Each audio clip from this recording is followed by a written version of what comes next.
Okay, following the lesson that we did on Thursday with Pi Corbett, I created a plan for the rest of the week. Well, that's changed ever so slightly, so I just want to run through, after some thinking, what I thought would work better for you. So we've done lesson 1, UR sentences surrounding abstract nouns as well as just general ones to get your poem up and running. Today's lesson 2, is going to be a lesson on juxtaposition as well as using senses, talking about memories and distance between things. And lesson 3, which will be on Tuesday, is you bringing together the poem as a whole, sending it into us teachers so that we can have some sort of input to try and help you. And then lesson 4 will be you thinking about your spelling and grammar, making sure that's all correct, all your punctuation is correct, doing a final check of your poem, ensuring you're happy with it, uploading it to the blog challenge, and then recording your audio. So just a reminder, this is Pi Corbett's poem. I just want to show you that Pi Corbett's poem, as it stands, I think is 30 different UR sentences. I'm not saying that you need to have 30 sentences. However, you want to have a good amount. So I'm thinking between at least 10 and 20. You should already have 5 or 8 already. So first challenge, I would like you to set a 3-minute timer this time. Your challenge is that I would like you to think about what can you smell, what can you hear, what can you taste, what can you touch, and what can you see, and do the game of A to Z. Okay, pause it here and complete that first of all. So for example, what beginning with A can you either smell, hear, taste, touch, or see? Go. Okay, right, hopefully you've done that.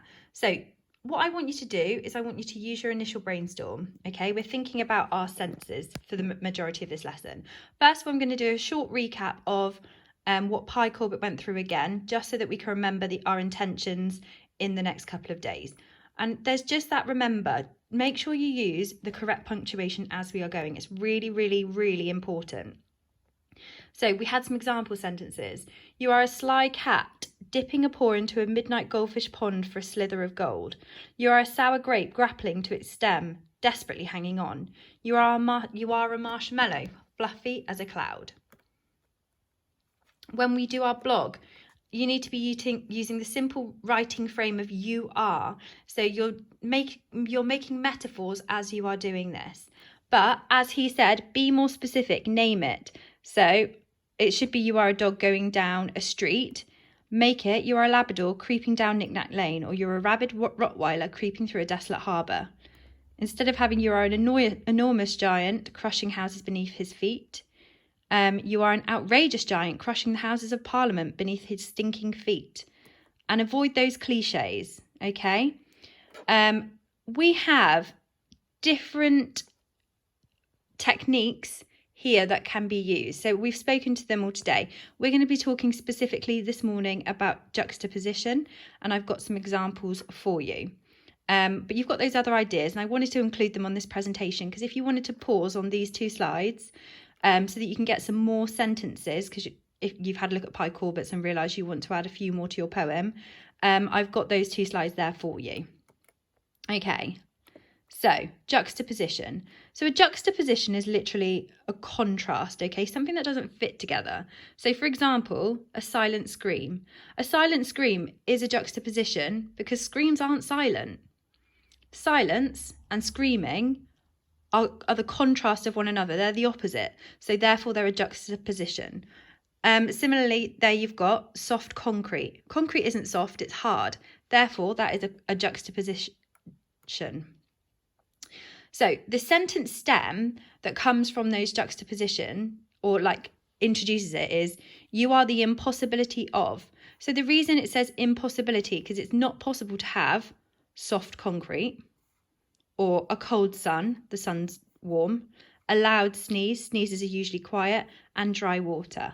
What I would like you to do by the end of this lesson is to have at least one sentence where you think about a juxtaposition, something where you can introduce it saying you are the impossibility of, and then one of these, or maybe more. If you can do more. Like this is one of Pi's sentences.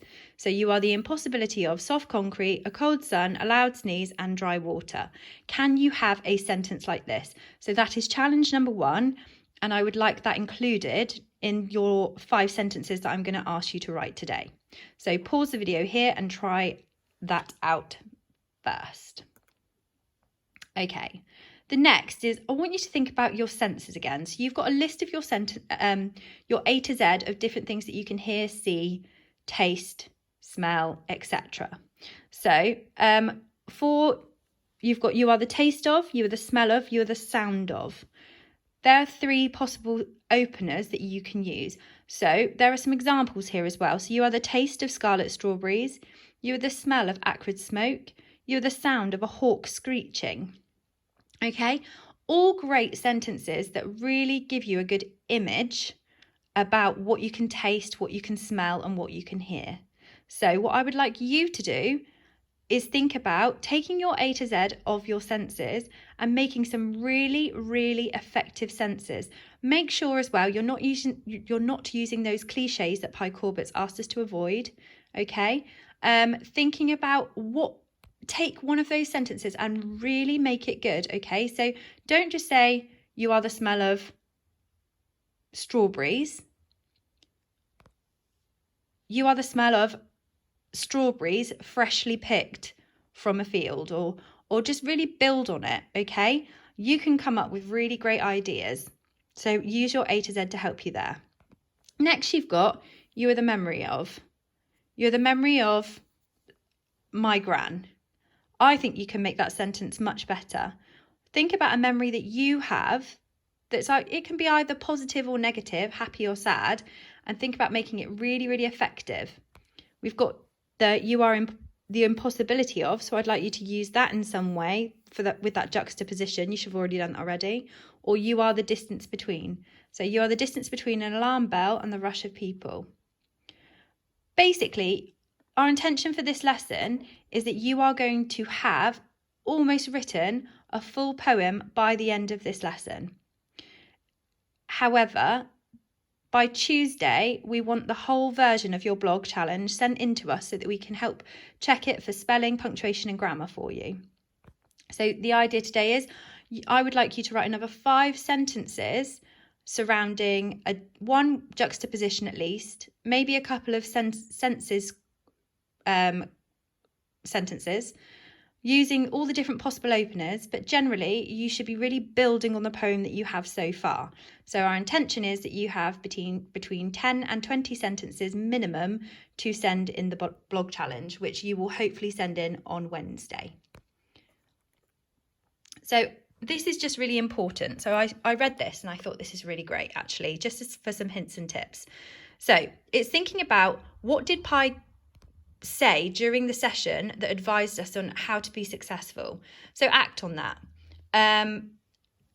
These were them. Name it. Describe the object so the reader can imagine it. Reread to make the sentence flow. Create fresh images, not cliches. Say it aloud. Choose words with care. Avoid repeating words. Reread to police your sentences. Pretend you are your teacher. Okay? All of those, if you do them, you will be more successful. Even if you take one of them. So, pretend you are your teacher. What do you think I would say, or Mr. Phil would say, or Mrs. Hart would say to give you advice? So, I saw some examples the other day, and for example, the sentence didn't agree. Okay, because the tenses were out and they were wrong. So the start of the sentence didn't agree with the second part of the sentence. No full stop was used, no capital letter was used. Those would be my first points for the child to change. Okay, really think about avoiding those cliches. Okay, not as fast as a Jaguar. Think of something else that's fast. Make it original. Say your sentence aloud. We say this all the time when we are writing. Make your sentences, then say them aloud to check them back. If you can hear that there's something wrong with that sentence, you need to change that sentence and make it make sense. Okay? Think and choose words with care. That's that vocabulary choice. Be really considerate of the words that you use. Make them the most effective. There are thesauruses that can help you. So use them to get the best words that you possibly can to create those images. Really looking forward to seeing the sentences that you come up with today.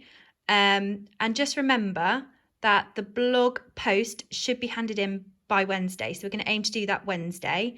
And then you've got the chance to also read it aloud. So hopefully some of our work will get read out on our Thursday's lesson. But so far, so good. They're looking really amazing. We're all really impressed. So keep it up. Another 5 sentences from you today.